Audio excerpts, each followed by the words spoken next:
Bismillahirrahmanirrahim. Assalamualaikum warahmatullahi wabarakatuh. Salam sejahtera untuk kita semua, para penjaga pertiwi yang masih setia dalam pencarian makna di balik riuhnya dunia. Selamat datang kembali di ruang kontemplasi kita, Satria Nusantara. Saudaraku, pernahkah Anda merasa bahwa hidup ini seolah sedang mengepung Anda dari segala penjuru? Saat setiap pintu yang Anda ketuk justru terkunci rapat, dan setiap genggaman yang Anda harapkan menjadi sandaran malah melepaskan Anda di tengah badai. Ada rasa sesak yang tak terdefinisikan, sebuah titik di mana air mata pun tak lagi cukup untuk mewakili retakan dalam jiwa. Kita sering bertanya, mengapa ujian ini terasa begitu personal? Mengapa seolah ada tangan tak terlihat yang sengaja merampas segala hal yang kita cintai, meninggalkan kita dalam kedalaman sunyi yang paling dingin? Fenomena ini bukan sekadar nasib buruk yang acak.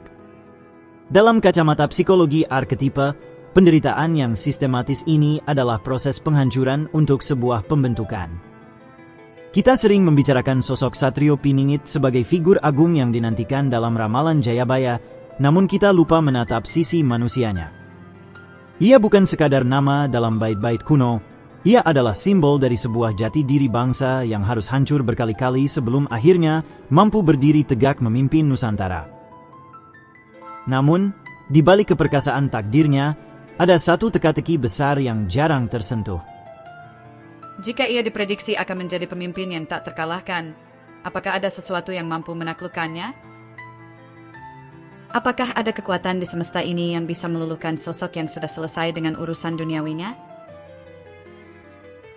Banyak dari kita terjebak pada logika kekuasaan, mengira bahwa sosok sehebat itu hanya bisa tunduk pada kekuatan yang lebih besar atau strategi yang lebih cerdik. Padahal, rahasianya jauh lebih sederhana, namun sekaligus paling sulit dicapai oleh manusia modern saat ini. Kehadirannya merupakan jembatan antara sejarah leluhur dan masa depan Ratu Adil yang kita impikan. Hari ini, kita tidak akan hanya membedah ramalan, melainkan membedah rasa. Kita akan mencari tahu, apa sebenarnya satu-satunya hal yang bisa membuat jiwa sekokoh karang itu bertekuk lutut dan luluh sepenuhnya. Mari kita selami lebih dalam, karena mungkin saja, jawaban itu ada dalam diri Anda sendiri. Saudaraku, mari kita bedah lebih dalam. Dalam khazanah kebatinan dan psikologi arketipe, sosok yang kita bicarakan ini seringkali digambarkan memiliki watak bala dewa. Ini adalah sebuah simbolisme yang sangat kuat. Bayangkan sebuah kepribadian yang teguh bagai batu karang, keras dalam prinsip, namun di saat yang sama memiliki samudera welas asih yang tak bertepi di hatinya. Ini bukanlah kontradiksi, melainkan sebuah keseimbangan dialektika yang sempurna. Secara arketipe, watak ini mencerminkan maskulinitas yang telah matang. Ia tidak lagi meledak-ledak karena ego, tetapi ia memiliki ketegasan untuk melindungi apa yang benar. Namun, pertanyaannya adalah, mengapa harus sekeras itu? Mengapa jiwa yang terpilih untuk mengemban amanah Nusantara harus melewati tempaan yang sedemikian rupa? Jawabannya terletak pada fungsi kepemimpinan itu sendiri.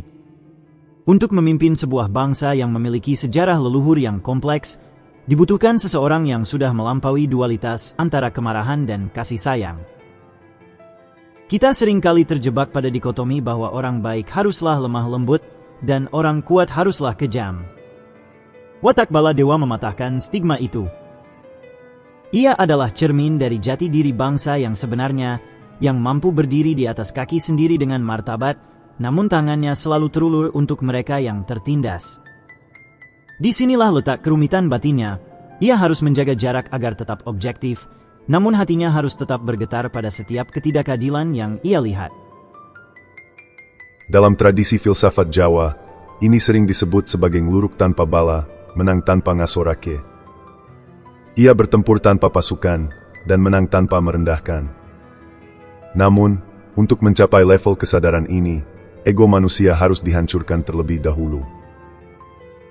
Inilah alasan mengapa narasi tentang Satrio Piningit selalu lekat dengan keterasingan.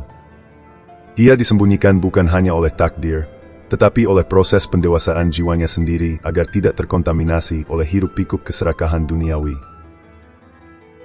Melalui pendekatan spiritualitas Islami, kita bisa melihat ini sebagai bentuk tazkiyatun nafs, penyucian jiwa yang ekstrim.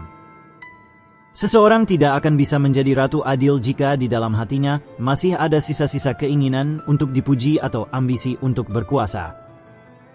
Ia harus menjadi nol agar Sang Pencipta bisa mengisinya dengan satu.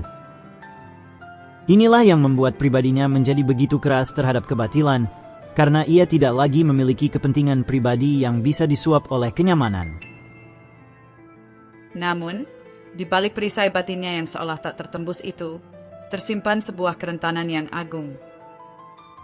Kerasnya watak tersebut hanyalah kulit luar. Di dalamnya, ada sebuah ruang kosong yang hanya bisa diisi oleh satu frekuensi tertentu.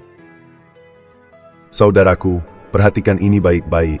Semakin keras sebuah benda, ia akan semakin mudah hancur jika terkena getaran frekuensi yang tepat. Begitu pula dengan jiwa yang agung ini. Ia tidak akan tunduk pada ancaman, ia tidak akan luluh pada harta, dan ia tidak akan goyah oleh tahta. Lalu, getaran macam apa yang sanggup menembus pertahanan batin yang sudah menjengkar pada realitas ketuhanan ini? Di tahap berikutnya, kita akan menelusuri lorong penderitaan yang ia lalui, sebuah jalan sunyi yang membentuk kunci dari segala rahasia ini. Saudaraku, mari kita lepaskan sejenak atribut keagungan yang sering disematkan padanya. Mari kita melihat sosok ini dalam kondisi yang paling rapuh, dalam sebuah perjalanan yang penuh liku dan berdarah-darah. Sebelum ia menjadi mercusuar bagi Nusantara, ia adalah seseorang yang dipaksa menelan empedu kehidupan hingga habis. Untuk bisa memahami penderitaan kaum yang tertindas, alam semesta memaksanya untuk merasakan sendiri apa artinya menjadi debu. Pernahkah Anda membayangkan rasanya dikhianati oleh orang-orang yang paling Anda percayai? Bukan sekali, tapi berkali-kali, seolah pengkhianatan itu adalah kurikulum wajib dalam sekolah hidupnya. Dalam proses yang ia lalui, ia mengalami apa yang disebut oleh kitab-kitab kuno sebagai cara untuk membuka keruwetan. Namun, pembukaan itu tidak terjadi melalui meditasi yang tenang di atas gunung, melainkan melalui penggodokan di kawah candra di muka kehidupan nyata. Pengalaman pahit itulah yang diubah menjadi pelajaran berharga, sebuah alkimia batin di mana luka diubah menjadi cahaya. Ujiannya begitu berat, saudaraku. Tidak semua manusia mampu melewatinya. Bayangkan sebuah kondisi di mana setiap hal yang Anda sukai, setiap sosok yang Anda cintai, seolah dirampas secara paksa dari genggaman Anda. Seolah-olah ada tangan gaib yang sengaja menyapu bersih semua zona nyaman Anda, menyisakan Anda berdiri sendirian di tengah padang sunyi. Bagi jiwa yang jauh dari rasa ruh ketuhanan, ujian semacam ini pastilah akan berujung pada lembah keputusasaan yang gelap. Banyak manusia terjatuh di sana, menyerah pada nasib, dan membiarkan hatinya membatu oleh kebencian.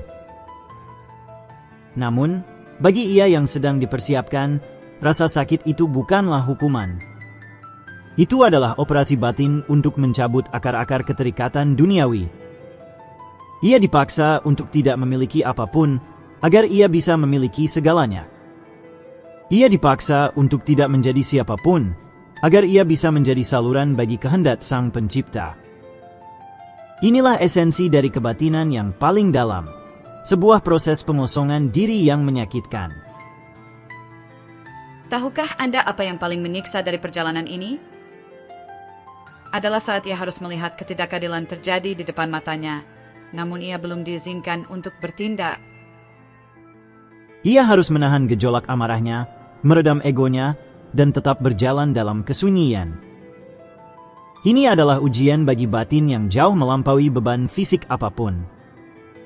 Ia merasakan pengucilan, fitnah, dan isolasi sosial yang membuat eksistensinya seolah dianggap tidak ada oleh dunia yang sedang hiruk-pikuk mengejar bayang-bayang. Kunci utama bagi dirinya untuk melewati ujian ini hanyalah satu, kepasrahan sepenuhnya. Ini bukan pasrah yang menyerah pada keadaan, melainkan tawakal radikal kepada Sang Pencipta. Ia sampai pada satu titik kesadaran bahwa segala sesuatu yang terjadi di dunia ini hanyalah atas kehendaknya. Ia belajar untuk selalu berprasangka baik di setiap ujian yang ada, meski ujian itu terasa seperti sayatan sembilu pada jiwanya. Disinilah empati kita seharusnya bertumbuh. Kita menanti Ratu Adil, namun apakah kita sanggup menanggung beban batin yang ia pikul? Kita mendambakan perubahan besar bagi bangsa, namun apakah kita siap jika kunci perubahan itu harus dibayar dengan air mata kepasrahan? Penderitaan yang ia alami bukan untuk dirinya sendiri, melainkan untuk membentuk sebuah wadah yang cukup kuat untuk menampung penderitaan seluruh rakyatnya kelak. Setiap luka yang ia terima adalah sensor yang membuatnya mampu merasakan detak jantung kaum yang lapar. Setiap pengkhianatan yang ia telan adalah kompas yang membuatnya tahu bagaimana cara menyatukan kembali serpihan jati diri bangsa yang pecah. Ia adalah produk dari rasa sakit yang telah dimurnikan. Dan justru karena ia telah kehilangan segalanya, ia menjadi tidak terkalahkan oleh apapun yang bersifat materi. Namun, saudaraku, tetap ada satu celah. Satu pintu masuk yang tersisa dalam batinnya yang keras dan teruji itu. Saudaraku, mari kita beradu argumen dengan logika kita sendiri. Di satu sisi, dunia modern menuntut bukti empiris, data yang terbaca, dan kepemimpinan yang lahir dari sistem politik formal. Namun di sisi lain, ada sebuah tarikan magnetis dari sejarah leluhur kita yang membisikkan tentang pemimpin yang lahir dari rahim keprihatinan dan mandat langit. Apakah Satrio Piningit hanyalah pelarian dari keputusasaan kolektif kita? Atau ia adalah sebuah keniscayaan sejarah yang sedang menunggu momentumnya? Secara psikologi arketipe, kita mungkin bertanya, mengapa sosok yang begitu keras dan tangguh dalam penderitaan tidak menjadi dendam? Bukankah secara logika manusiawi, seseorang yang dirampas cintanya dan dikhianati hidupnya akan tumbuh menjadi sosok tirani yang penuh kebencian? Inilah titik di mana spiritualitas mengambil alih kendali dari sekadar logika psikologi klinis. Ada pemisahan yang jelas antara ego yang terluka dan jiwa yang murni. Kita sering terjebak dalam perdebatan apakah Ratu Adil itu sosok nyata atau sekadar simbol gerakan perubahan. Namun, mari kita lihat secara dialektis. Bukankah sebuah ide yang besar membutuhkan wadah yang nyata? Jika jati diri bangsa ini ingin bangkit, ia membutuhkan sebuah personifikasi yang telah selesai dengan dirinya sendiri. Logika modern mungkin menertawakan konsep kawah candra di muka, namun bukankah para pemimpin besar dunia selalu lahir dari krisis yang hebat? Perbedaannya, di Nusantara, krisis itu tidak hanya dilihat sebagai masalah sosial, melainkan sebagai ujian kebatinan. Ada spekulasi yang berkembang bahwa sosok ini tersembunyi karena dunia saat ini belum layak menerimanya. Ini adalah sebuah paradoks. Kita merasa membutuhkan kehadirannya, namun batin kolektif kita masih penuh dengan keserakahan dan kebencian. Secara dialektika, bagaimana mungkin sebuah kunci yang suci bisa masuk ke dalam lubang pintu yang masih penuh dengan lumpur? Inilah alasan mengapa kepasrahan yang ia lalui menjadi sangat penting. Ia harus berbeda frekuensi dengan dunia yang ia selamatkan. Lalu, bagaimana kita bisa mengenali kebenaran di tengah banjir informasi dan klaim-klaim palsu? Disinilah simbolisme kuno berperan sebagai kompas. Kebenaran tidak pernah berteriak untuk diakui. Sosok yang benar-benar telah melalui ujian berat tidak akan mengemis otoritas. Kehadirannya justru menenangkan, bukan memecah belah. Kerasnya prinsipnya tidak bertujuan untuk melukai, melainkan untuk menegakkan keadilan yang telah lama miring. Namun, mari kita tantang pemikiran ini lebih jauh. Jika ia begitu teguh dan keras karena telah ditempa oleh penderitaan, apakah ia menjadi robot yang tanpa perasaan? Justru disinilah letak rahasia besarnya.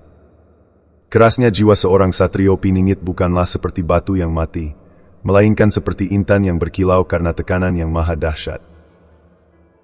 Intan hanya bisa dipotong oleh intan lainnya, atau diluluhkan oleh panas yang melebihi batas. Pertanyaannya, panas macam apa yang sanggup meluluhkan intan batinnya ini? Jika bukan ancaman, bukan harta, dan bukan rayuan duniawi. Maka apa? Kita sedang membicarakan sebuah titik lemah yang agung. Sebuah celah di mana kekuatan metafisika dan realitas manusiawi bertemu. Dialektika ini membawa kita pada satu kesimpulan.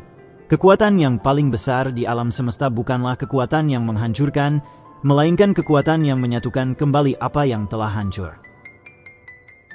Saudaraku, saat kita mencoba memahami rahasia ini, kita sebenarnya sedang membedah lapisan-lapisan batin kita sendiri.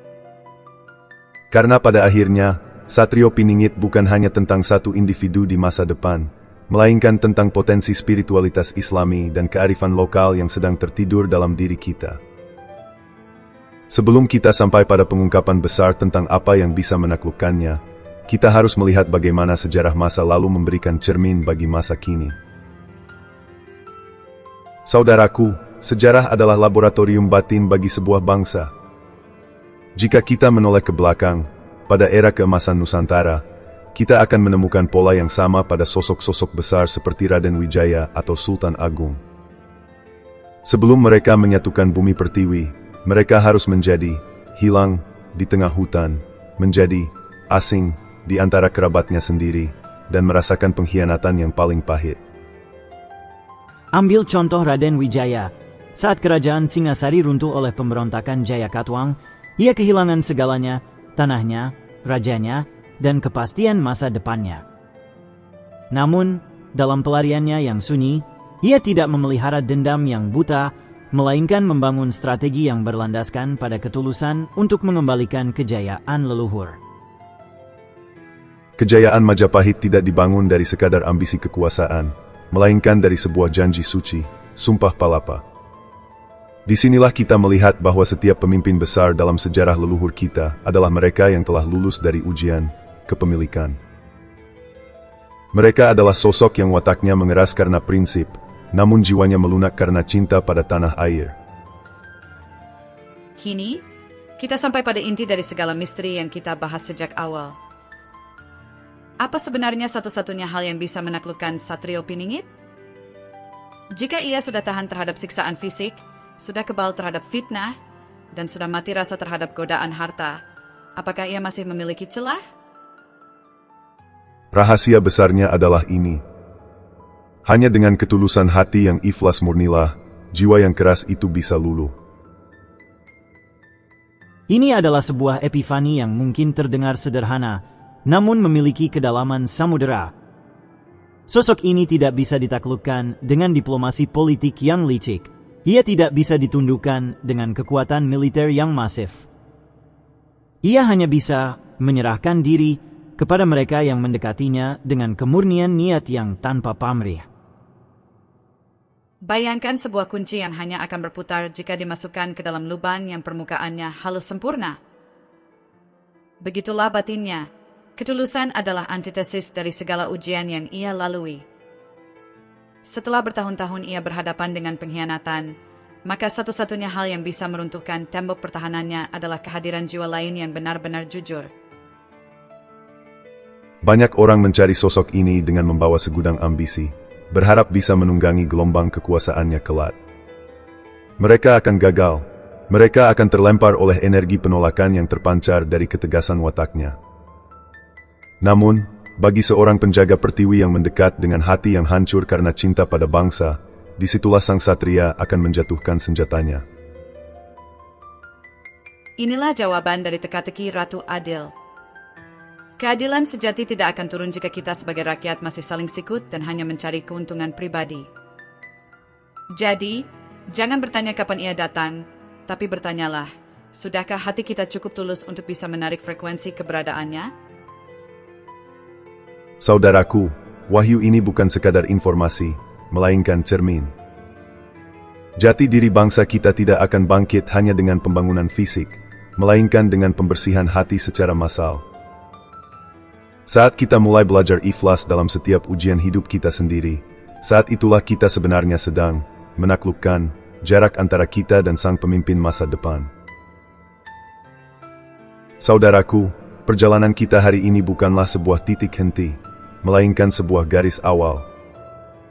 Kita telah memahami bahwa di balik perisai batin yang sekeras baja, sosok yang kita nantikan itu menyimpan sebuah kerinduan akan kemurnian. Ia tidak sedang menunggu waktu yang tepat, ia sedang menunggu hati yang tepat. Maka, mari kita berhenti menjadi penonton sejarah dan mulai menjadi pelakunya. Jadilah sosok yang memiliki ketulusan itu dalam lingkup kecil hidup Anda sendiri, karena dari tetesan-tetesan ikhlas itulah samudera kejayaan Nusantara akan terbentuk kembali. Apa yang kita bedah hari ini hanyalah satu fragmen kecil dari mosaik besar jati diri bangsa. Masih banyak rahasia tentang bagaimana cara menjangkarkan diri pada realitas batin di tengah badai modernitas ini. Jika Anda merasa getaran narasi ini selaras dengan pencarian jiwa Anda, saya mengajak Anda untuk menelusuri jejak-jejak kearifan lainnya di kanal ini. Jangan biarkan api kesadaran ini padam setelah video ini berakhir. Kunjungi tautan di deskripsi atau klik video yang muncul di layar Anda untuk memahami kaitan antara kebatinan dan realitas ekonomi masa depan, atau bagaimana ramalan Jayabaya sebenarnya sedang bekerja di detik ini juga. Kita adalah satu garis frekuensi, satu keluarga besar yang sedang dipersatukan oleh takdir yang sama. Ingatlah, saudaraku, ujian yang menyakitkan yang Anda alami hari ini mungkin adalah cara semesta sedang menempa Anda untuk menjadi bagian dari barisan para penjaga pertiwi. Jangan menyerah pada keputusasaan. Pasrahkan hasilnya, namun teguhkan langkahnya. Terima kasih telah membersamai perjalanan batin ini hingga akhir. Dukungan Anda dalam bentuk jempol ke atas dan komentar yang membangun adalah energi bagi kami untuk terus menggali harta karun kebijaksanaan yang terpendam di tanah air ini. Bagikan video ini kepada mereka yang sedang kehilangan arah, agar mereka tahu bahwa di balik kesunyian, ada kekuatan besar yang sedang bersiap. Wassalamualaikum warahmatullahi wabarakatuh. Salam penuh cinta, salam keberuntungan, dan salam Nusantara. Bukan pedang yang mampu membelah gunung, melainkan doa yang tulus yang mampu memindahkan takdir.